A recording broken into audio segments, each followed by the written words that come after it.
Po pirmojo Kauno merų rinkimų turo į antrą etapą pateko Andrius Kupčinskas ir Visvaldas Matijošaitis.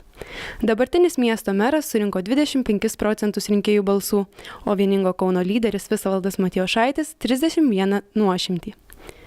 Kauno miesto gyventojai rinkimų klausimų yra pasiskirstę į dvi stovyklas.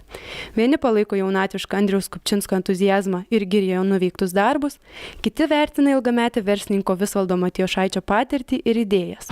Rinkimai šiemet man buvo labai įdomus, todėl kad atsirado nepartinių dalyvių rinkimuose. Ir jie gavo gan gerus rezultatus. Iš tikrųjų, reikia pasakyti, kad partijos truputėlį prarado savo tokį autoritetą, kurio jos tikėjosi. Kaune, galima sakyti, buvo nuspėjami. Aš jau prieš porą mėnesių sakiau, kad bus antras turas ir du tie patys kandidatai, nes kiti, ar ten buvo ar nebuvo, galima sakyti, kad jie nevaidino vaidmens iš tikrųjų. Ir taip ir atsitiko. Žmonės pasakė savo nuomonę, iš tikrųjų kauniečiai pasirodė kaip tikri verslininkai. Daugumą balsų atidavė vis dėlto žmogui, kuris versle yra daugybę metų, sukūrė sėkmingas įmonės. Tikiu, kad kauniečiai tiki šito žmogaus sėkme. Aišku, dabartiniam merui reikės pasitempti. Matijošaitis man biški yra toks, kaip pasakyti, pasipūtęs daugiau, žiūri kaip iš verslo pusės daugiau. O Kupčinskas yra jaunatviškas, jisai daug padarė iš tikrųjų.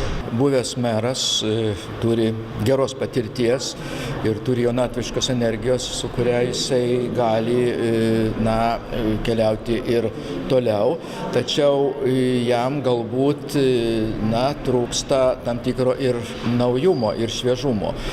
O kitas pretendentas, vieningojo Kauno vadovas, jisai pateikė labai daug konstruktyvių idėjų ir panašiai, bet aš, jeigu jau taip žiūrėti mano asmeninę nuomonę, manau, kad verslininkas turi užsiimti verslu.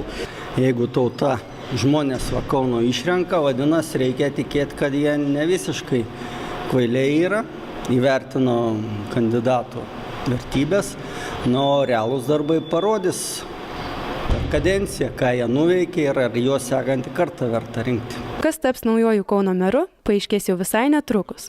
Antrasis miesto mero rinkimų turas įvyks kovo 15 dieną.